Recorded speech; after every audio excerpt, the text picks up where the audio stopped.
I've noticed several people that I've known in life who are interested in spirituality also having some allure towards conspiracy theories, and they haven't been like really into them, but there's a part of them that feels attracted to the idea.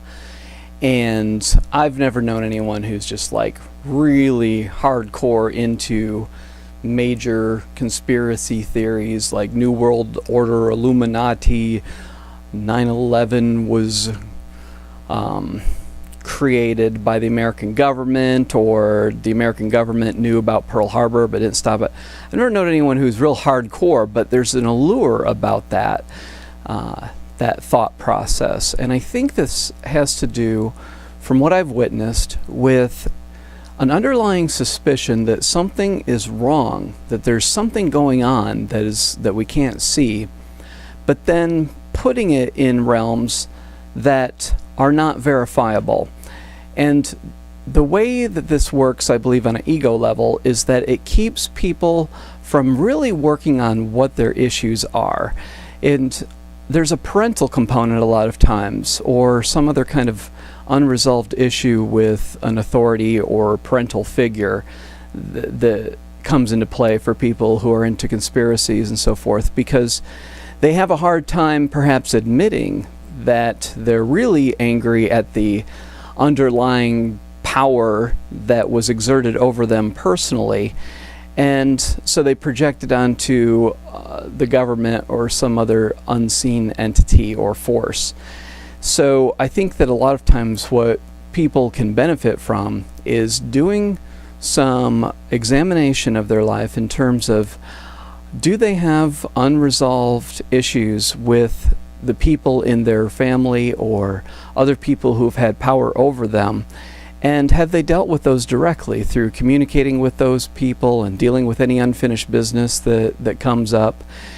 And at the same time, looking at how the ego loves to keep us from paying attention to whatever our challenges are in life. So even if there isn't unfinished business with any authority figure type people, realizing that the process of understanding ourselves and really seeing things clearly is a great threat to the ego. And I believe the ego is that part of our mind that is more driven by animal instincts and guilt and misinformation and just, the accumulation of kind of genetic and socialized information that isn't really useful on your path of becoming congruent.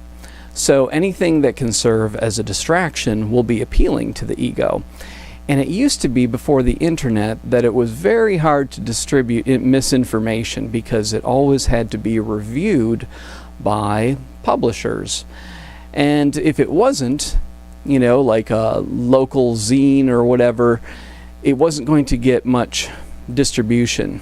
But now with YouTube and the way emails are spread around and everything like that, information that is completely fabricated and completely fictional can be presented as a document that has photos and logic to it, and people are like, wow, that's a big deal.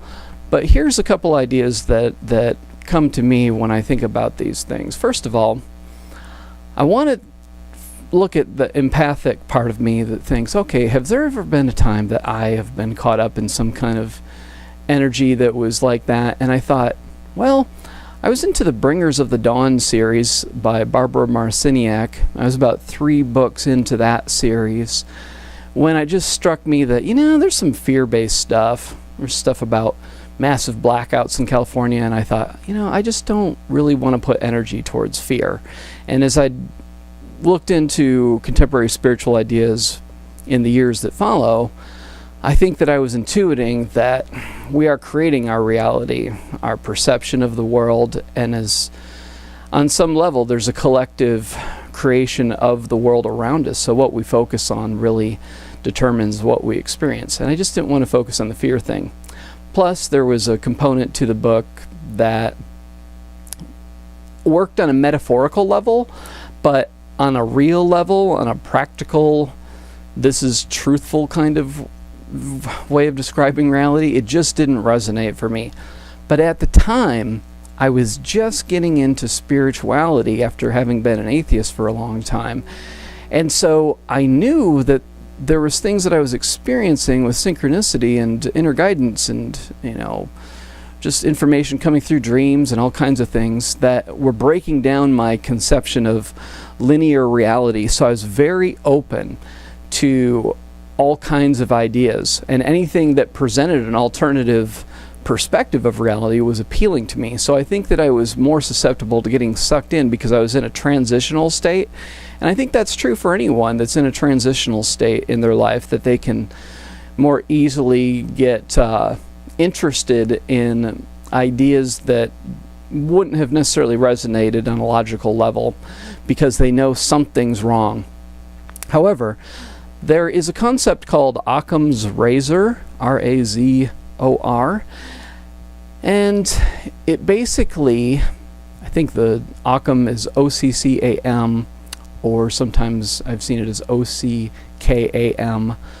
But anyways, if you want to Google it, you'll find it. Its basic concept is that usually the simplest explanation of a situation is the correct explanation.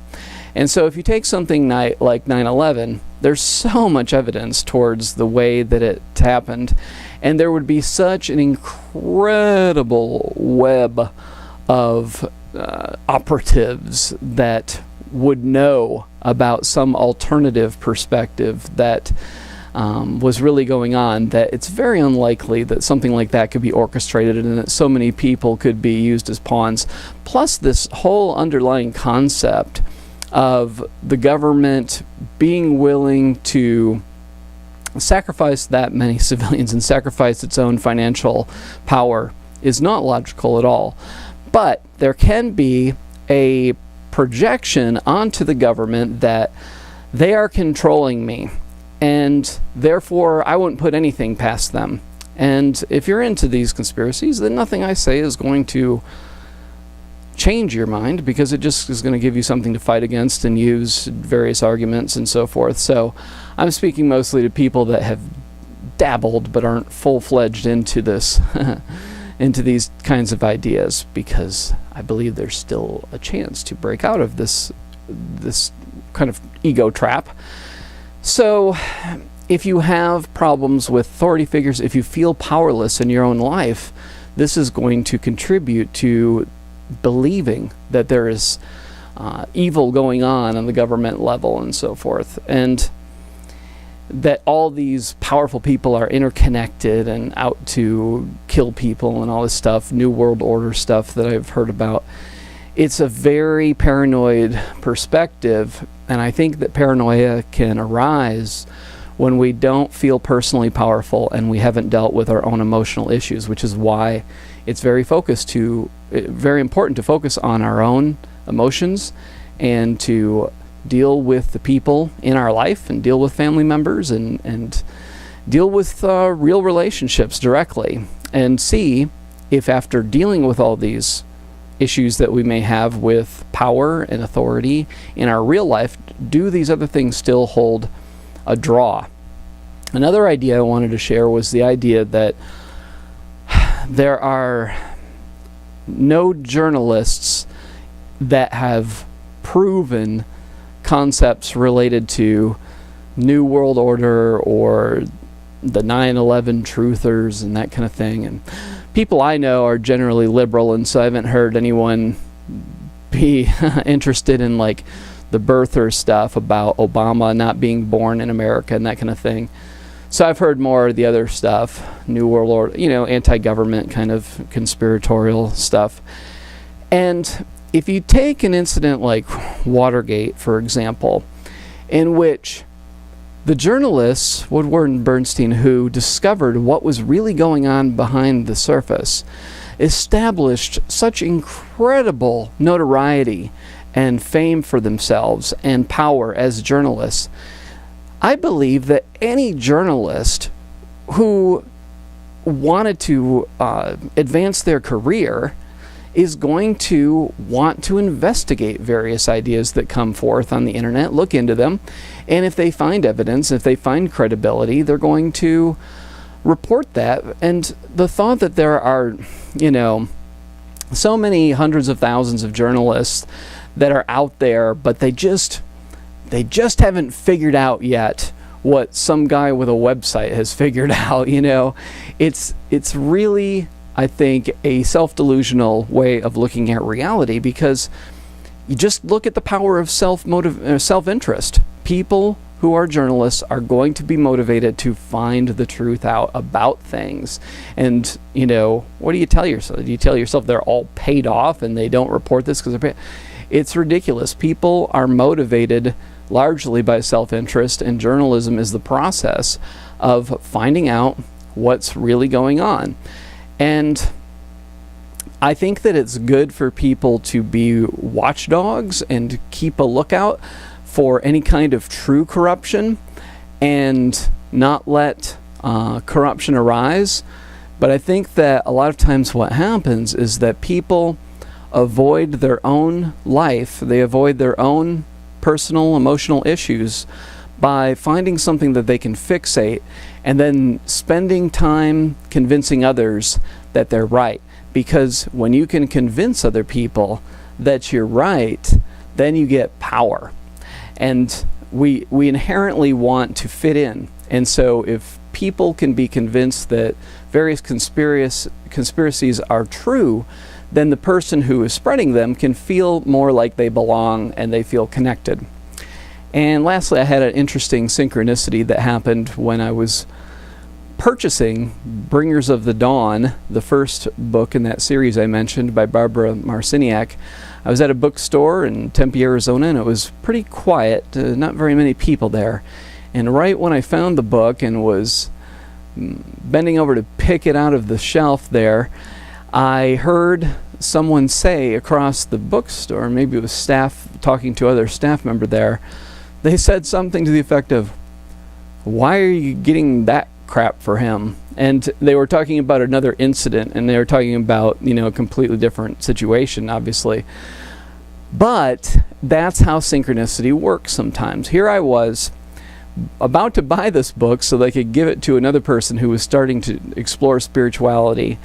And it was an early seed. It wasn't enough for me to fully question that, but that's what I was doing. I was wanting to spread something that I was interested in. So if other people believed it, then that would give more power to this. But also on an unconscious level, I think that what people do is that they will express things as if they're true or as if they found some truth, because what they unconsciously desire is to be challenged or to be corrected in some way.